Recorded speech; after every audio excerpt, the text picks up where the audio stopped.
mengisahkan seorang dosen yang bernama Pak Choi yang menjalani hubungan kumpul kebo dengan seorang mahasiswi yang bernama Mina.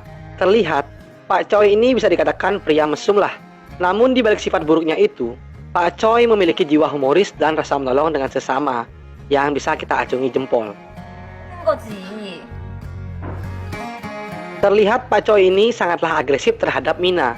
Namun Mina seringkali menolak ajakan Pak Choi untuk kuda-kudaan. 빼주세요. Lanjut cerita, di kampus ternyata Mina menjadi primadona di kalangan mata laki-laki. Hingga rata-rata laki-laki di kampus itu mengincar goa terselubung milik Mina. Sesampainya di kelas, terlihat Mina cukup dekat dengan seorang teman sebangkunya yang bernama Saitong. Pak Choi yang melihat Mina berdekatan dengan Saitong tentu membuat hatinya cemburu buta dan lalu menegur Mina agar tidak berisik di dalam kelas. 거기. Lanjut cerita, Pak Choi yang penasaran mengenai kedekatan Mina dengan Saitong lalu memantau pergerakan mereka di dalam sebuah mobil. Ternyata mereka bergerak menuju kos-kosan dari Saitong. Pak Choi yang sudah diselimuti rasa cemburu buta lalu mencoba mengintimidasi Mina seakan-akan mengusir Mina dari rumah Pak Choi. Mina yang menerima pesan dari Pak Choi lalu meninggalkan Saitong dengan batang singkongnya yang sudah tegang berdiri. Punya. Sesampainya Mina di rumah Pak Choi, ternyata bukan amukan yang didapat, melainkan Pak Choi mencoba merayu Mina untuk melakukan kuda-kudaan dengannya. Namun lagi dan lagi Mina menolak ajakan dari Pak Choi. Yap, dari sinilah kisah akan dimulai. Pada keesokan harinya, datanglah seorang gadis Bahenol yang bernama Hansin yang akan menuju kampus itu. Tak disengaja, melintaslah di depan Pak Choi dengan para dosen lainnya.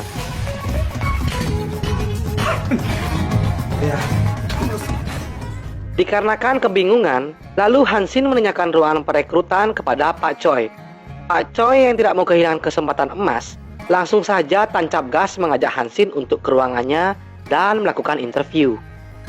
Ibarat peribahasa ada udang di balik batu, Pak Choi yang menginterview Hansin tanpa basa-basi langsung saja menerima gadis biduan satu ini. Dan Pak Choi meminta agar Hansin mengikuti cara mengajar di kampus ini. Di saat Pak Choi menjelaskan pembelajaran kepada siswa dan siswinya, sempat melirik selangkangan milik Hansin yang saat itu duduk di kursi paling depan. Pada esok harinya, saat Pak Choi sedang mengajar, ia menghayal seakan-akan Hansin merayu dan mengajaknya untuk kuda-kudaan di dalam kelas.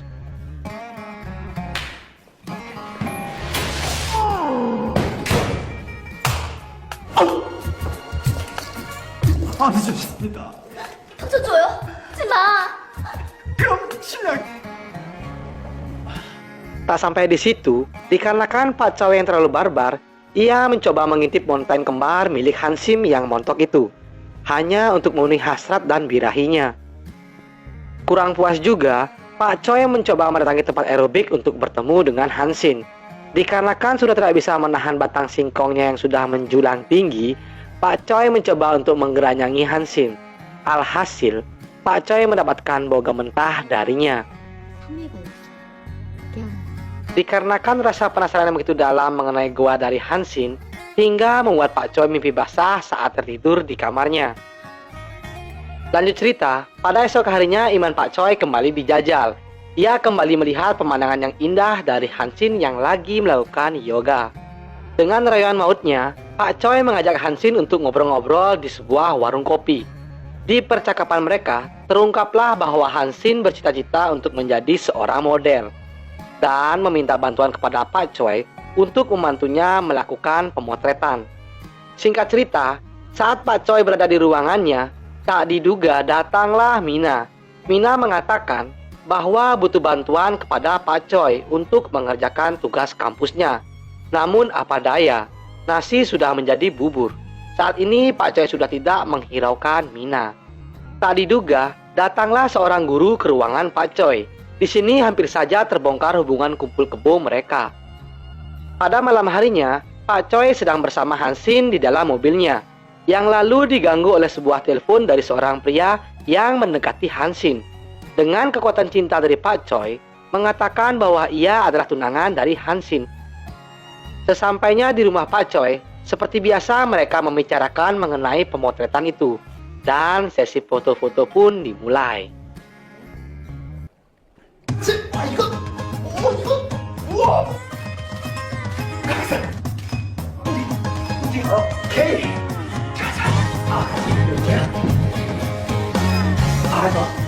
Setelah puas di sesi pemotretan, lalu mereka berdua merayakannya ke sebuah bar untuk minum-minum. Dikarenakan Pak Choi yang sudah dimabuk cinta dan ditambah lagi mabuk minuman, lalu Pak Choi mengajak Hansin kembali ke rumahnya. Di sana Pak Choi mencoba menggeranyangi Hansin. Lagi dan lagi, Pak Choi kembali mendapat penolakan. Namun ditutup dengan ciuman manis dari Hansin. Dari sinilah Pak Choi mendapatkan pelajaran berharga bahwa cinta itu tidak hanya sebatas nafsu belaka. Pada esok harinya, Pak Choi tak patah semangat lalu kembali mencoba peruntungan dengan merayu Hansin. Namun kali ini, ia mencoba dengan sifat humorisnya. Alhasil Hansin membalas perhatian lebih dari Pak Choi.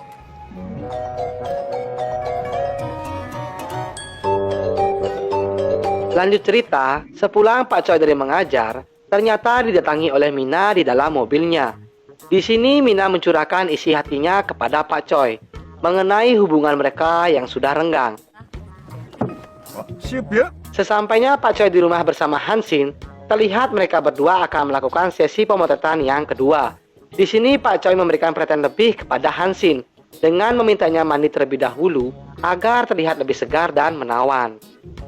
Pak Choi yang tidak tahan mendengar gemercik air, lalu bergegas ke kamar mandi untuk mengintai Hansin yang sedang mandi. Alhasil Pak Choi tidak mampu mengendalikan batang singkongnya yang sudah tegang berdiri. Bak peribahasa berakit-akit ke hulu berenang ke tepian, akhirnya Pak Choi berhasil menjebol gawang dari Hansin dengan diiringi robot dari Pak Choi.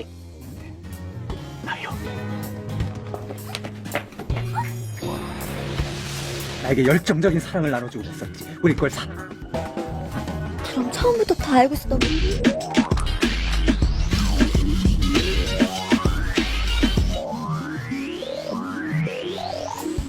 Namun apa daya, ternyata Mina datang ke rumah Pak Choi. Dengan cerdiknya, Mina mematikan saklar lampu dan seketika berada di belakang Pak Choi. 해결했어. 우리 하던 거 이제 계속하면 돼. 근데요. Namun, bukannya diamuk, mereka malah akur tidur bertiga di rumah itu. Sungguh nikmat sekali.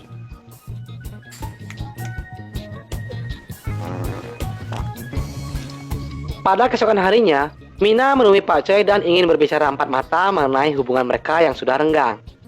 Tak lama kemudian, datanglah Setong. Terlihat di sini Setong cemburu buta akan kedekatan Pak Choi dengan Mina.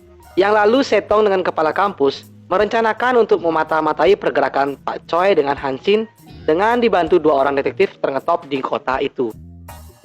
Singkat cerita, detektif itu menjalankan aksinya, lalu mengikuti Pak Choi ke sebuah tempat aerobik yang sedang asik bersama Hansin. 알았어, 안 돼. 요가 쉽네. Dikarenakan Pak Choi hanyalah manusia biasa, ia tidak bisa menahan gairah dan hasratnya, yang lalu menarik Hansin ke belakang untuk mengobok-ngobok gawangnya. Tak diduga, detektif itu mendapatkan foto-foto mereka yang lagi asik berkudaan. Pada esok harinya, Mina menemui Hansin. Di sini Mina menanyakan mengenai hubungannya dengan Pak Choi. Namun Hansin mengatakan hubungan mereka hanya sebatas teman saja. Dan lalu mereka menuju ke sebuah bar untuk melupakan masalah malam itu. Usut punya usut, ternyata Mina ini juga memiliki cita-cita sebagai model dan meminta wejangan dari Hansin. Tak lama kemudian, datanglah Setong. Di sini Setong berterus terang kepada Mina bahwa ia memiliki perasaan lebih kepadanya. Pada malam harinya, Pak Choi dan Hansin sedang makan malam bersama. Terlihat kedua insan manusia ini sedang dilanda lautan api asmara. 만나고 당당하게 얘기하고 와. 나 이제 Lanjut cerita, ternyata Hansin janjian dengan kepala kampus. Ternyata terbongkarlah bahwa sesungguhnya kepala kampus ini memiliki perasaan lebih kepada Hansin. Namun Hansin yang sudah jatuh hati kepada Pak Choi mentah-mentah menolak perasaan dari kepala kampus itu. Di tempat lain, Pak Choi sedang bersama Mina. Di sana Mina dengan berat hati mengungkapkan ingin mengakhiri hubungan ini. Dikarenakan Mina merasakan sudah tidak ada chemistry dan juga Mina mengatakan kecewa dengan sikap Pak Choi yang tidak peduli dengannya. Singkat cerita, Hansin ditemui detektif itu. Betapa terkejutnya, ternyata detektif itu memperlihatkan foto Hansin yang lagi kuda-kudaan bersama Pak Choi. Di sini detektif itu mengatakan agar Hansin menjauhi Pak Choi dan memintanya keluar pulau untuk menemui seseorang. Jika tidak, foto-foto itu akan disebar luaskan. Pada malam harinya, Hansin yang sudah diselimuti rasa kebingungan dan ketakutan mencoba tidak menceritakan masalah ini kepada Pak Choi, dikarenakan ia tidak mau Pak Choi juga memikirkan permasalahan ini. Lanjut cerita, pada esok harinya, Pak Choi mendapatkan telepon dari Hansin yang mengatakan akan pergi keluar pulau untuk menyelesaikan permasalahan ini. Tak diduga, ternyata Pak Choi melihat Hansin berada tepat di depannya. Lalu Pak Choi mengejar Hansin dan menanyakan penyebab Hansin pergi meninggalkannya. Dengan berat hati, akhirnya Hansin menceritakan permasalahan ini kepada Pak Choi.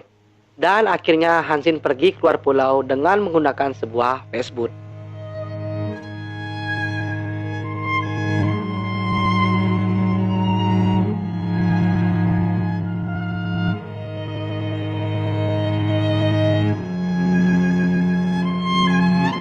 Sesampainya Hansin di seberang pulau, ternyata sudah disambut dengan seorang gadis oleh suruhan pria itu. Di tempat lain, Pak Choi yang sudah pergi ditinggal Mina dan Hansin merasakan kesepian yang mendalam akan kepergian dua gadis yang dicintainya. Yang lalu Pak Choi berencana ingin menyusul Hansin ke seberang pulau dengan Mina. Lanjut cerita, Hansin yang sudah menunggu pria itu, ternyata pria yang dimaksud adalah Pak Kepala Kampus. Dari sini bisa kita simpulkan bahwa kepala kampus itu sangatlah penasaran akan lembabnya goa dari Hansin. Yang lalu, mereka ingin melakukan kuda-kudaan di dalam air. Namun karena kecerdikan Hansin, ia menutup mata Pak Kepala Kampus dengan sempak miliknya. Dan lalu, posisi Hansin digantikan oleh Mina. Nah, saat itu juga, fotografer beraksi untuk mendapatkan foto seakan-akan Pak Kepala Kampus sedang kuda-kudaan dengan muridnya sendiri. Singkat cerita, Pak Choi telah berhasil menjalankan aksinya dengan membawa kabur Hansin kabur dari tempat itu. Namun, di sini Hansin menanyakan kepada Pak Choi, apakah tulus mencintainya. 미안해. 안 해. 그렇더라. 사랑해. 그 말하기가. 그래. 난생. Tak lama kemudian, datanglah Mina. Dari sini terbongkarlah ternyata Hansin dan Mina bekerja sama untuk memberikan pelajaran kepada Pak Choi agar lebih menghargai arti kata saling mencintai. Yap, dari sini Pak Choi mendapatkan pelajaran berharga bagaimana rasanya kehilangan orang yang dicintai. Penutup film, akhirnya Pak Choi yang bersifat humoris ini berhasil menggait Hansin dan Mina.